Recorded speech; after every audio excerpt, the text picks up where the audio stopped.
us recognize that the managers today do not always attach importance to considerations that are, however, fundamental in the era of new governance of our administrations.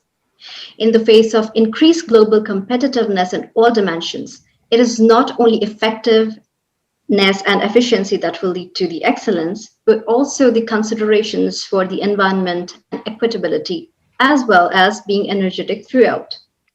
In short, it has thus become quintessential to leverage effects that yield great added value, or in other words, a synergy of action.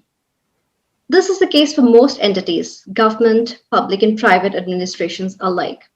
But what about this famous synergy? How to define it, and above all, how to deliberately maintain it? This is the topic that we're discussing in this interview with CSPC 2020 with Eric Dion, C Administration, CD, MBA, and PhD. Hello, I'm Pooja. Hello, Eric. Hello, Pooja. The word synergy is a term that we hear more often. Could you first please explain what synergy means? Yes, so it's commonly understood that there is synergy when the sum is greater than its parts. The trouble is we often limit ourselves to this simple expression without defining the parts. So for me, synergy is the dynamic combined effect of strategy as well as a structure and a system taking into account the society and social culture for a given situation. Synergy therefore integrates 6 dimensions, answering the key questions: where and when, so the situation; who and for whom, so the society; what, the structure; how, the system; why, the strategy; and then with what results, the synergy. These questions are fundamental to grasp the essence of synergy. This is how we better understand the sum of the parts to achieve the synergy. Great, wonderful. So, as I understand, you present a synergy as a combined effect of 6 dimensions, the first one of which is the situation. So, what do you mean by situation? So the situation is the context. It's the dimension of space and time, the conditions in which our actions take place. Historically, synergy comes from the Greek synergia, meaning working together, to collaborate. But collaboration does not happen in a vacuum. There needs to be an enabling environment, both geographically and in time. Hence, the importance of asking the questions where and when. You can manage both space and time, like when you are teleworking, video conferencing, or even listening to this podcast in the car or on the transit. So this is the first significant dimension. Thank you. So what about the second one, that is the societal or socio-cultural dimension? Well, synergy existed in physiology, and we talked about it since the Greeks.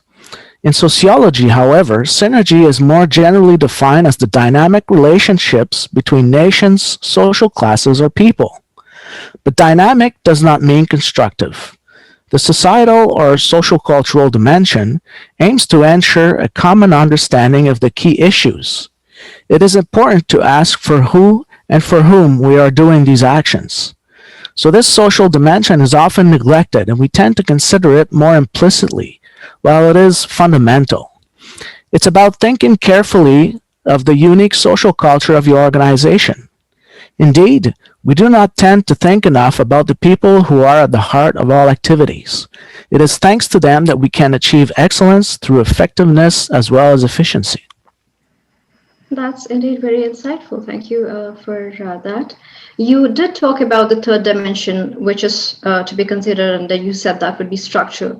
So what should we think about structure then? Well, in architecture, they increasingly use the idea of creating synergy. So that is a harmony between the environment or the situation, people, the society, and infrastructure or the structure itself.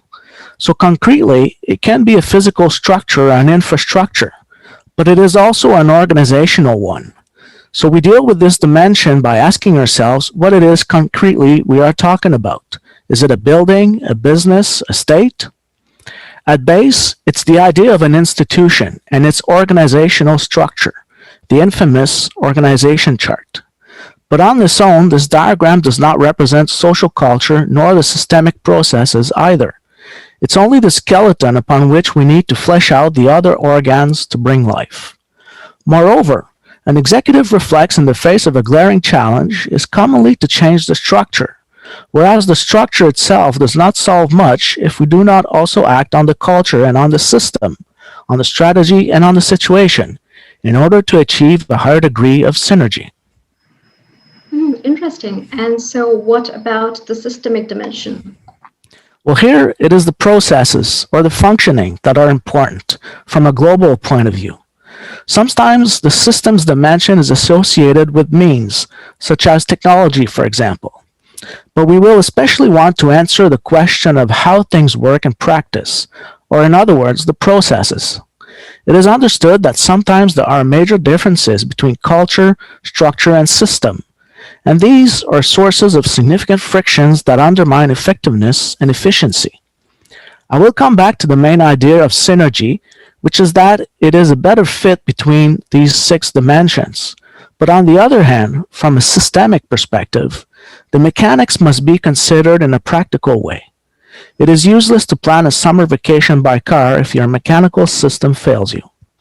Absolutely. So the 5th dimension that you talked about was strategy, and it appears to be an important dimension to me. Yes, and in business strategy, we sometimes talk of synergy in the context of acquisitions and mergers. In the strategic dimension, we try to answer the question why we do things we do, and we are sometimes simply happy to say for profit or for the public. But it is much more than that, in fact. Strategy is the very reason for being, the vision that we give ourselves to respond to why we want to excel. This vision must still hold water and not just be a corporate level daydream. In the 1990s in particular, synergy was very popular, but we disillusioned because it was not well defined. Executives were not managing it on purpose and also very deliberately, as I suggest. So the 6th dimension, and of course not the least, is that of the dynamics. So is that when we talk about achieving the synergy of action? Yes, indeed, Pooja. Systematically, as in pharmacology, to treat cancer, for example, we speak of synergy when several anti-cancer drugs are combined in order to optimize the treatment by creating a synergy. Some talk of positive or negative synergies, but these are pleonasms. Naturally, synergy is positive, a virtuous circle we want, while its opposite is an antagonism, that is, a vicious circle we try to avoid. However, we can say that synergy in itself hardly exists in isolation, and that it is very dynamic. The 6 dimensions are thus fundamental to understand the basic idea of creating synergy. And it is by definition greater than the sum of its parts. Synergy emerges dynamically in action. The essence of the model is so that synergy is created and managed by the integration of the 6 dimensions, and therefore it is not simply chance. We must deliberately create and manage this synergy.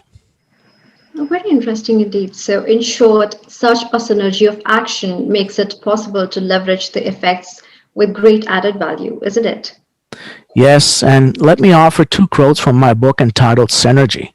Indeed, executive managers should deliberately create and manage synergy by working with the space-time conditions, by establishing a climate conducive to common understanding, by coordinating as well as by cooperating within a framework of concertation, and this in order to achieve a higher degree of collaboration and thus of synergy of action. Or again, the idea is to better position organizations or structures in their own global environment or the situation so that they achieve their objectives, the strategy, more effectively and efficiently, the system, in order to deliver added public value, the society, and thus achieve a higher degree of return on investment or the synergy. And this seems to work for private and public entities alike. Wow, very interesting. So this entire concept around the synergy seems very enlightening to me. I will leave you with a simple but very interesting example. So if you think about buying a car, you will first consider the situation, where I'm going, how long I take to get around, and this goes without saying. But buying a car is also a question of social interrelationships, and thus your family and friends could well influence you in your approach. Take the transit, or use the community car, Or if you have children and a family, your decision might change. Then there is the question of structure. Do you want or need a small economic car or a family SUV? And that of the system. Will you choose gasoline, electric, or perhaps use the taxi, community car, public transit, or a bicycle? All this in order to answer the question why you really need to buy a car. And as long as you do not intuitively feel a certain synergy, you will still hesitate, and you would then think about other considerations. Have you thought about parking or depreciation, which are all key issues? Instead, you will seek to make an optimal decision. So in short, even a seemingly simple decision such as this one can benefit from the theoretical model of synergy. Nice, indeed. Thank you very much for this interesting interview for CSPC 2020. But just to summarize, if we had to retain 3 key points today, what would that be? So first is that synergy is created in a situation taking into account the society, the structure, the system, the strategy as a set of 6 integrated and interdependent dimensions that create added value. Second is that synergy of action makes it possible to leverage effects with great added value, but it must be managed dynamically. And finally, not only can synergy be created and managed, but it must be done so more and more deliberately in the face of increased global competitiveness in all dimensions. You have to be both effective and efficient, of course, but as well environmentally aware, equitable, and also energetic, which will lead you to excellence. This is how synergy takes on its great added value from the sum of its parts in these 6 dimensions. Well, thank you indeed, Eric. It was a very insightful interview, and we look forward to seeing you at CSPC 2020. Thank you, Pooja.